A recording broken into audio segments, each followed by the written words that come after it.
Greetings and welcome to my dear Leo. This is going to be a very short, sweet chicken for the energy of Leo. Okay. Um, Primarily, what we deal with in Leo is fixed fire. What is fixed fire? It's the ability for a fire to stay still, which is impossible. So the natural affinity for Leo is to very much like a lion. Okay.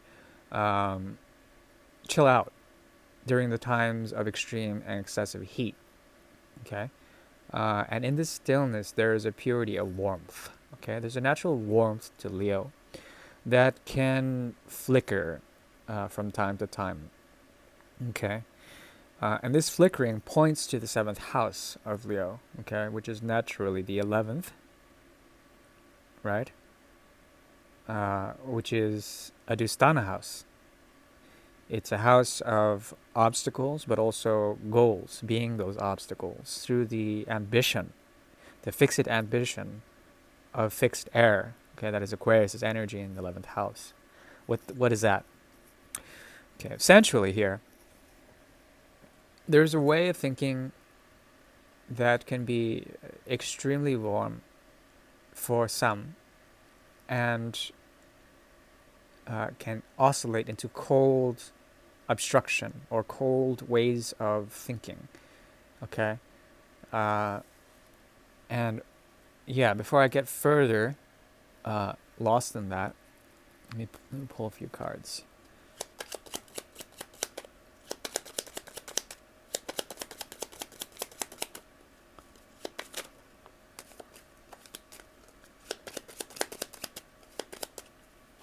Okay. Okay. Okay, the 9. There's a conversion here of grounded foundations. Okay. Uh, the very earth that you walk, shifting into water. Okay. This talks about lots of rain, the deluge. Okay. But also the purification of earth through water. Okay. Usually this happens when, like the deluge, it comes to wash out anything in terms of deformities of the natural order, of the natural modes and means of evolution, okay, genetic um, or cultural, okay. And this has to do with the purification process. What are you purifying? Essentially, it has to do with what used to feel natural, what used to also be a natural structure in your life, okay? Something that provided for you a sense of reality. This is shifting into a more creative, fertile, sort of distant, but potential dreamlike position. Okay, from these you are manifesting dreams. Okay, and this is what I'm seeing.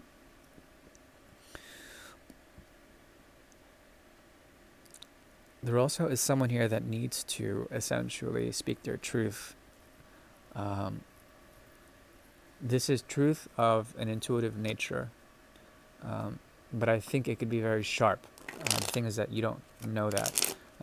Whomever they are, they have been thinking quite a great deal about saying something or developing a way of thinking in the right way in order to provide an intuitive response of some sort or an intuitive responsibility.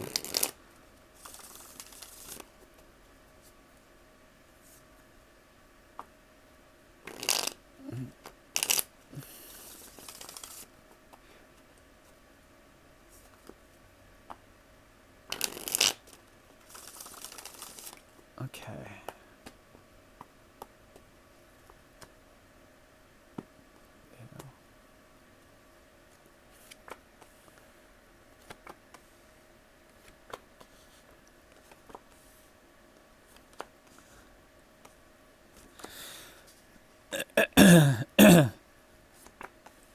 This speaks to me of a loss of a voice, okay? Um, and this is difficult to understand because this type of this type of connection can be read, it can be thought about, it can be clearly detailed in terms of vision. But when it comes to voicing, okay, the musicality of it, the harmony of it, There's difficulty in finding resonance. Okay. Um, I think you resemble someone who at one point created a great deal of fear. Now there's an element of inspiration in the way you have moved through this connection. There is a sidestepping of calamity, of the tower especially, a sidestepping of that. And this helps to bring what? A sense of freedom through humbleness. Okay. You take this path of humbleness, but then there's something about the humble, okay, the humbled in general, that are silent. Okay. Meaning that there's a difficulty to voice something in terms of, especially an honest opinion or an honest truth. Okay, a self-evident truth that you have no power. Okay, over this connection or over perhaps even yourself. There's something about you that is trying to voice something like this. Doesn't mean that you don't have power. It just means that there is a voice that needs to say that in order to feel empowered. Okay. There also is something about them that is has a lot of Saturnian energy. There also is Aquarius and all the fixed signs here. And there's a mode of truth coming through the riddle with the Wheel of Fortune. So, through the auspices of Saturn, someone has been thinking quite a great deal and observing in such a way with fixity in order to find something in terms of fixed elements. Okay. What I'm seeing here is the ability to reflect fortune. Okay, through Par's fortune, but also through for the fortunate turn of events. Okay, something about this type of connection resembles, once again, averting calamity or getting out of a life and death situation. Okay, avoiding making the wrong choice, essentially. Okay, and this helps you to understand in the rubble of the mind. Okay, why things had to go they did, and this also brings forward freedom in that respect. Okay, a numbness to some of the old and outdated ways of thoughts. Okay, and this allows for you to break out of stagnation, both of you. So there is a fortunate dark but fortunate sort of undertone between the energy of Leo, between your energy and someone else's. And this allows for clarity in the darkness, some sort of esoteric truth that emerges in stillness. Okay. Um, this person also can bring a great deal of intensity. I think fundamentally this is a very passionate connection. There's a lot of intense energy. Okay. Um, Also, it can be extremely confusing. Why you've made this choice, why you have done such a thing, why you've done such a thing.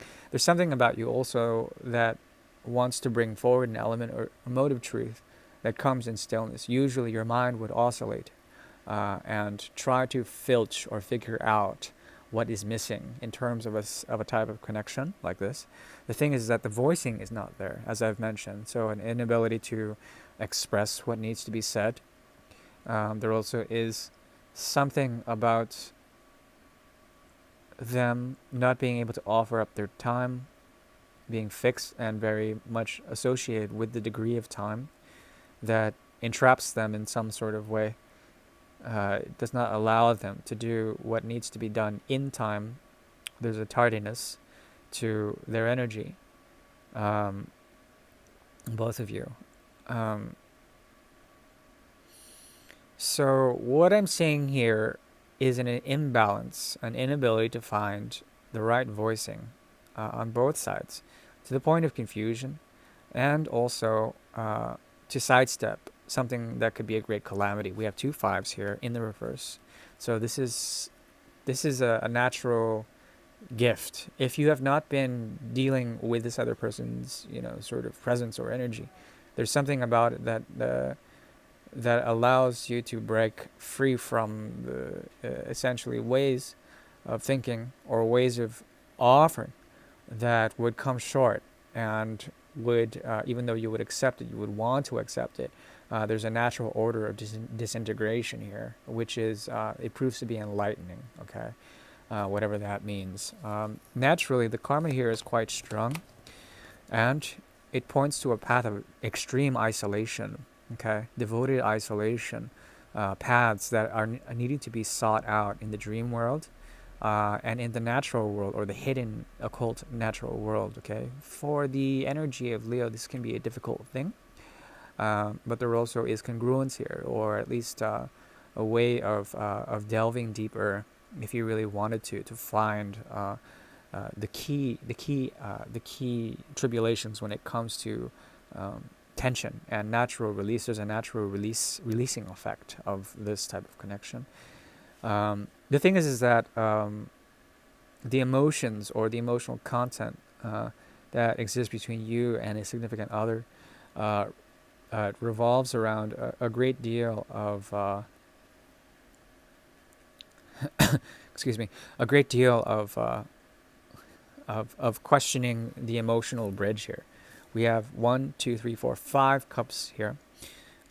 We have the Ace of Cups and the Four of Cups, and there's something about this that has to do with the negotiation of a type of connection that is primarily emotional or feeling in nature.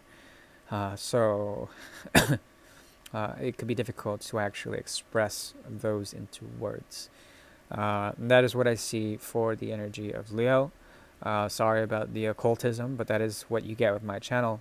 It probably hasn't resonated for all of you. If it has, keep it secret. I do wish you the very best for this coming season. Thank you. Bye-bye.